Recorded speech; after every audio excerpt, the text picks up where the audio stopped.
ارشاد فرمایا مدنی کریم صلی اللہ تعالی علیہ وسلم نے اور لوگوں اس وقت اپنے آپ کو بچانا، اپنے دین کو بچانا، اپنے ایمان کو بچانا. لوگ اتنے بگڑ جائیں گے، لوگ اتنے برباد ہو جائیں گے، لوگ اتنے تباہ ہو جائیں گے. صبح کو آدمی مومن ہوگا، شام کو موت آئی تو جنازہ کافر کا اٹھ رہا ہوگا.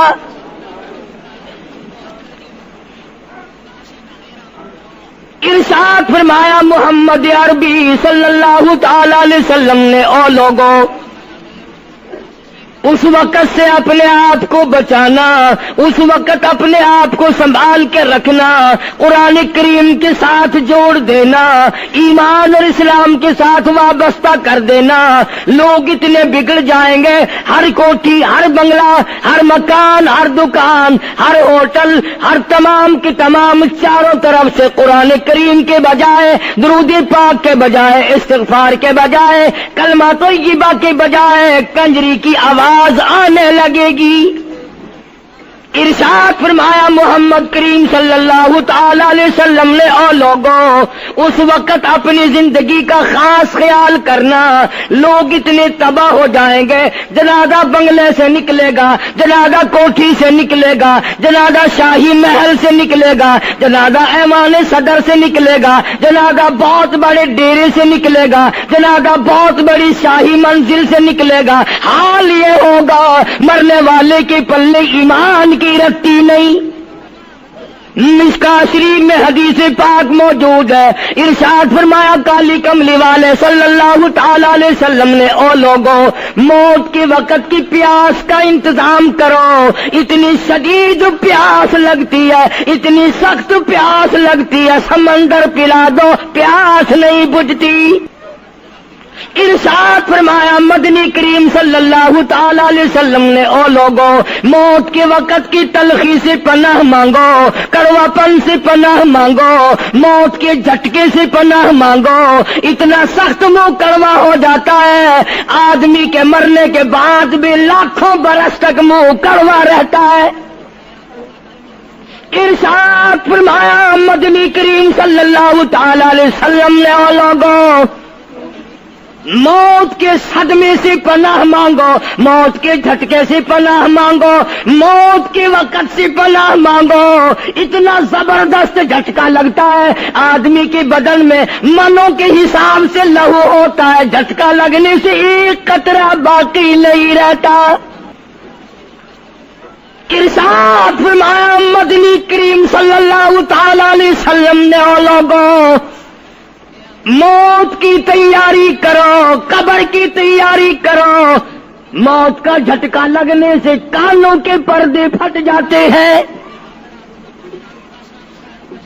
آنکھوں کا نور ختم ہو جاتا ہے.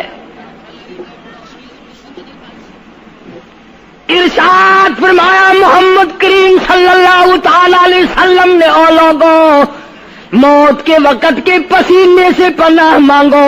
اتنا زبردست پگھر پسینہ آتا ساری زندگی میں کبھی نہیں آیا. موت کی گھبراہٹ سے پناہ مانگو. اتنی زبردست گھبراہٹ ساری زندگی میں کبھی نہیں آئی. آخری وقت ہے، کروٹیں بدل رہا ہے، کبھی پیر اکٹھے کرتا ہے، کبھی ہاتھ مارتا ہے، بےتابی ہے، الجھن ہے، بے قراری، پریشانی ہے. آخری وقت ہے. بیٹی نے پوچھ لیا ابا جان کیا تکلیف ہے؟ کہتا لختے جگر، کھانسی نہیں، درد نہیں، پیڑ نہیں، بخار نہیں، سانس لیتا ہوں ایسا معلوم ہوتا ہے ہزاروں کانٹوں والی ڈھنگریوں کے اوپر سے گھسٹ کے سانس آ رہا ہو. کلو نفس ذائقۃ الموت،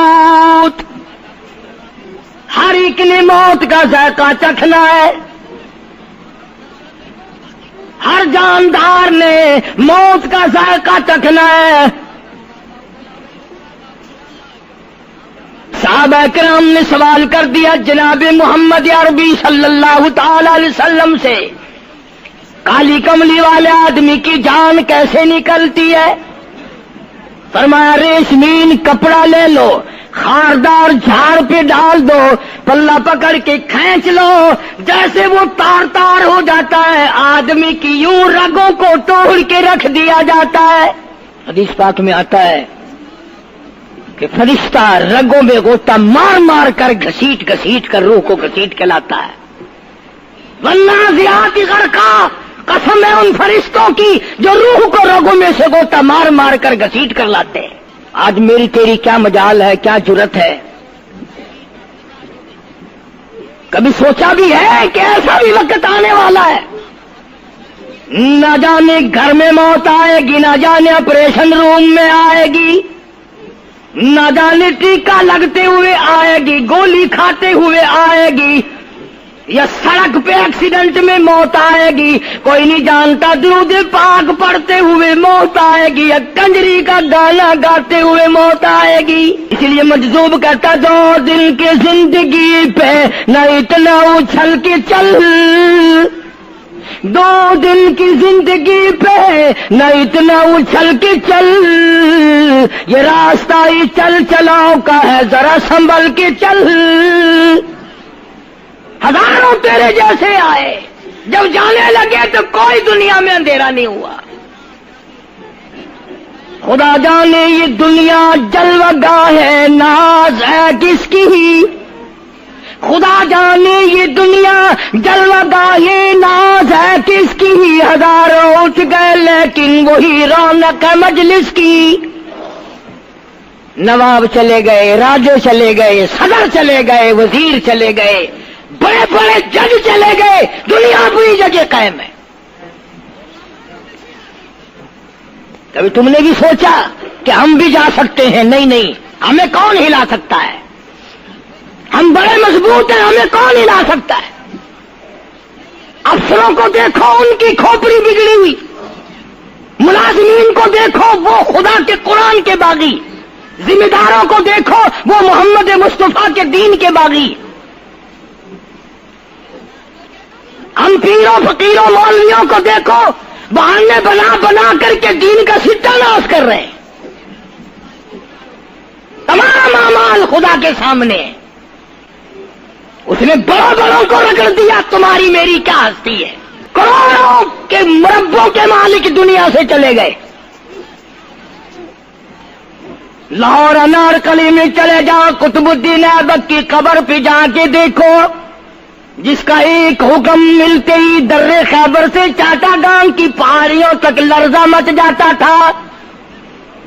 وہاں جا کے دیکھو لکھا، جن کی ڈنکی سے گرجتے تھے زمین و آسمان، جن کے ڈنکے سے گرجتے تھے زمین و آسمان، اور گھاس ہے ان کی قبر پر اور نشان کچھ بھی نہیں، جھاڑ ہے ان کی قبر پر اور نشان کچھ بھی نہیں۔ بادشاہوں کی قبروں پہ جھاڑ کھڑے ہیں، بڑی بڑی رانیوں کی قبروں پہ جھاڑ کھڑے ہیں، بڑی بڑی ملکاؤں کی قبروں پہ درخت کھڑے ہیں، بڑی بڑی حسین آنکھوں کو کیڑوں نے کھا کے ختم کر دیا، ایسے ایسے لب سرخ باریک پتلے لب کیڑوں نے کھا کے مکا دیے۔ اسی لیے قرآن کریم للکار کے کہتا ہے، فرمایا وَنُفِخَ فِي الصُّورِ فَإِذَا هُم مِّنَ الْأَجْدَاثِ إِلَىٰ رَبِّهِمْ يَنسِلُونَ۔ جب قیامت کا سور پھونکا جائے گا، ہر آدمی اپنی قبر سے نکلے گا، کہیں گے قالو یا ویلنا من بعثنا من مرقدنا ھذا ما وعد الرحمن وصدق المرسلون۔